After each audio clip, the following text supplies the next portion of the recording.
It takes a lot to be an effective teacher and a professional in the teaching world. Teacher professionalism has many facets, including collaboration, communication, and reflection. Many of these facets guide our professional practice and become habits for highly effective teachers. Collaboration is a huge piece of professionalism in teaching.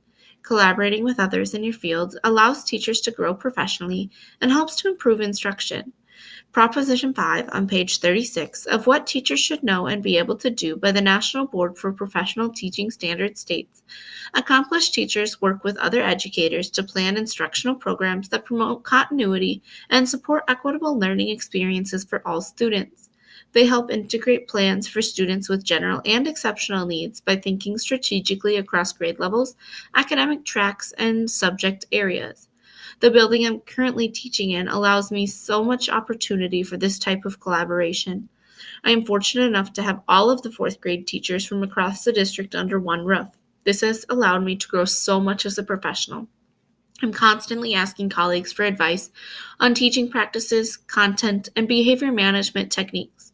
We are able to align our curriculum with one another to ensure that we're giving our students similar knowledge across the board. By doing this, we're able to set our students up for future success. Collaboration should involve not only teachers and administrators, but also students, parents, and community members. In order to collaborate effectively with parents and community members, we need to be effective communicators. To be effective and professional teachers, we have to practice many verbal and nonverbal communication skills. Richard W. Riley College of Education and Leadership Professional Dispositions state that teachers need to be active listeners, adjust communication to meet the needs of individual learners, and acknowledge and respect the ideas and feelings of others. When there are so many things going on throughout the day or a student is being particularly difficult, it can be very challenging to actively listen and acknowledge why a student is acting or feeling the way that they are. But if we pause and take the time to listen and effectively communicate with our students about their needs and our own, we will continue to build positive relationships with that student and positive learning communities within our classroom. It's also very important that we are communicating not only challenges but also accomplishments with parents. By doing so, we're able to encourage them to be active participants in their child's education. A huge part of communicating with parents is keeping accurate and up-to-date records on student progress. By keeping accurate and up-to-date records, teachers and parents are able to help students reflect on their own learning. Reflection is perhaps the most important piece of teacher professionalism.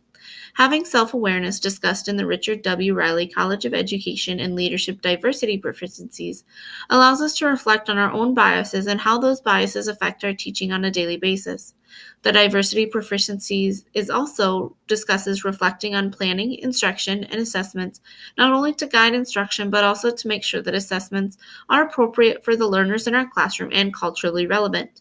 I'm constantly reviewing my lessons and making decisions on whether to move on to the next lesson, reteach, or provide extra practice to my students.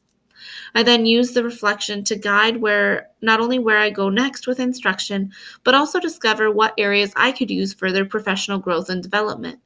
The fourth proposition from the National Board of Professional Teaching Standards states on page 33, thoughtful teachers able to instruct their students more effectively and efficiently. They also serve as powerful models for the analytical mindset they strive to develop in children and young adults. Teachers who are exemplars of careful, logical deliberation, considering purposes, marshaling evidence, and balancing outcomes, are more likely to communicate the importance of critical thinking in their students and demonstrate how it is accomplished.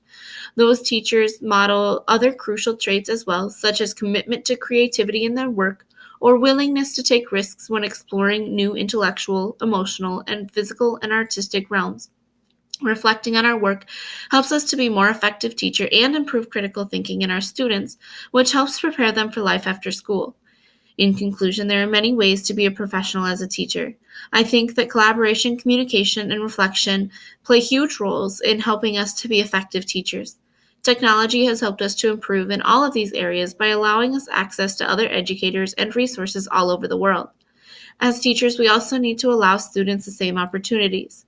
Through creating lessons that allow students to work in the modification and redefinition stages of the SAMR model discussed in the technology proficiencies document provided through Walden, not only will we improve in all of these areas of professionalism, but we will also help our students to improve in the same areas. This will help to better prepare them for life both in and out of the classroom.